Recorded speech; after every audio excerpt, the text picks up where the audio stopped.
Hello student, मैं हूं आप लोगों का एडी सर। पहले वीडियो में हम लोग डिस्कस किए थे कंसाइनमेंट का बेसिक पहला 3 जर्नल। जैसे कि हम लोग बताए थे कि कंसाइनमेंट में हम लोग एग्जाम्पल में मान के चल रहे हैं, हम है mister A from Kolkata consignor, और हम माल भेज रहे हैं बी ऑफ बॉम्बे को। ठीक है, तो बी ऑफ बॉम्बे को माल भेज रहे हैं, वैल्यू है 10 लाख का माल। और पहला 2-3 एंट्री, पहला 1-2-3 एंट्री हम कर दिए। उसमें क्या बताए थे आप लोगों को, यही बताए थे कि जब हम माल भेज रहे हैं तो in the books of consignor का बुक्स में क्या एंट्री होगा, खर्चा किए तो क्या एंट्री होगा, और दोनों टाइम में कंसाइनी का कोई भी खर्च, कोई भी नई एंट्री हो रहा है, क्योंकि कंसाइनी ने कभी भी माल को खरीदा ही नहीं है। तो कंसाइनी कब एंट्री स्टार्ट किए, जब उसने एडवांस पेड किए। ठीक है, अब देखिए हमारे कहानी के हिसाब से बॉम्बे, कोलकाता से बॉम्बे में माल पहुंच गया।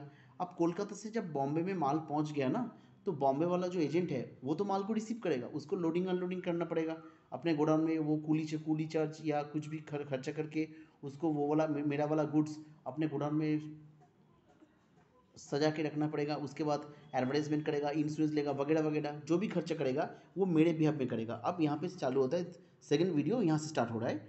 When expenses paid by consignee, अब कंसाइनी ने जो भी खर्चा किए मेरे लिए किए ना, तो मेरे बुक्स ऑफ अकाउंट्स में एक्सपेंसेस यानी कंसाइनमेंट अकाउंट डेबिट, लेकिन ये पैसा हम बाद में कंसाइनी को दे देंगे। और हम फर्स्ट वीडियो में डिस्कस किए थे जर्नल में कैसे बनाएंगे। किसी को कुछ देने वाले हैं, कैश, गुड्स, बेनिफिट, सर्विस, तो हम उसको लायबिलिटी बोल के क्रिएट करेंगे। तो यहाँ पे कंसाइन एक्सपेंडिचर, मेरा एक्सपेंडिचर हमने नहीं किए, लेकिन मेरे कंसाइनमेंट के लिए हुआ, इसलिए कंसाइनमेंट डेबिट। और आगे जाके फ्यूचर में कंसाइनी मुझसे पैसा माइनस कर लेगा, अपने जो जो भी माल बेचेगा उसमें से मेरा वाला ये वाला पैसा माइनस कर लेगा, इसलिए हम लोग इसको क्रिएट किए। और कंसाइनी के बुक्स में देखिए, उसने उसका तो उसने तो मेरे लिए खर्चा किया ना, तो कैश बैंक उसका निकला है, तो उसने एंट्री बनाया टू कैश और बैंक, और डेबिट किया मुझे यानी कंसाइनर को, क्योंकि वापस उसको पैसा मिलेगा, जिससे आपको कुछ मिलने वाला है, वो आपका एसेट है। तो इसलिए इस बुक्स में होगा consignment account debit to consignee, जबकि कंसाइनी के बुक्स में होगा consignor account debit to cash और बैंक।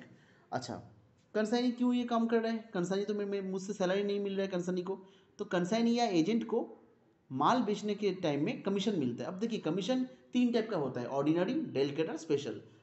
इस वीडियो में हम लोग खाली ऑर्डिनरी कमीशन के बारे में बात करेंगे, और नेक्स्ट थर्ड वीडियो जब भेजेंगे नेक्स्ट क्लास में, उसमें हम लोग स्पेशल ट्रांजैक्शन के बारे में डील करेंगे। उसमें हम लोग डेलिकेटर कमीशन क्या है, स्पेशल कमीशन क्या है, ये सब के बारे में सोच और भी डिस्कस करेंगे। ठीक है, तो यहाँ पे देखिए कमीशन का अगर एंट्री होगा, तो देखिए आप ऑर्डिनरी कमीशन दो, डेलिकेटर कमीशन दो, कुछ भी दो, जर्नल एंट्री एक ही बनता है। लेकिन डेलिकेटर क्या है, कमीशन क्या, माने पूरा फंडा क्या है, ये हम नेक्स्ट क्लास में समझेंगे।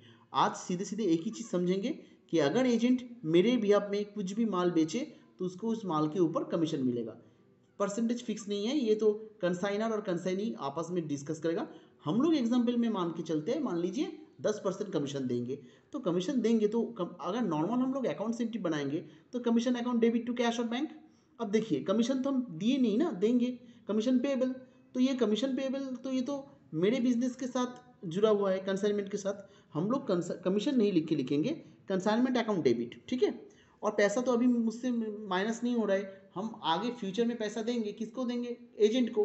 तो टू बैंक, टू कैश और बैंक नहीं लिख के हम लोग लिख रहे हैं टू कंसाइनी, यानी कमीशन का एंट्री और एक्सपेंडिचर का एंट्री सेम सेम है, दोनों ही मेरा खर्चा है, इसलिए कंसाइनमेंट डेबिट। और दोनों दोनों के हिसाब दोनों टाइम में हम पेमेंट अभी नहीं कर रहे हैं, बाद में करेंगे, तो एजेंट का नाम आ जाएगा यहाँ पे। ठीक है, अब मिस्टर बी का अकाउंट्स में देखिए, बुक्स ऑफ अकाउंट्स में सेम केस, उसके लिए कमीशन रिसीवेबल, उसके लिए तो कमीशन इनकम है, उसको तो अभी कैश बैंक नहीं मिला। अगर उसको कैश बैंक मिलता तो कैश बैंक डेबिट करता।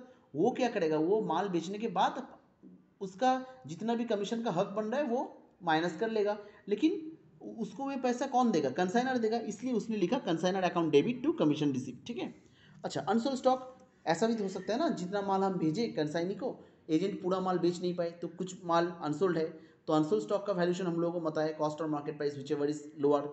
वो जो भी है, जर्नल क्या बनेगा, देखिए ये स्टॉक मेरा स्टॉक है, लेकिन ये स्टॉक मेरे पास नहीं है, मेरे पास नहीं होके मेरे एजेंट बॉम्बे में जो है कंसाइनमेंट के पास है, तो इसलिए हम इसका एंट्री बनाएंगे consign stock on consignment account debit to consignment. ठीक है, जबकि इसके नो एंट्री, इसका नो एंट्री क्यों हुआ?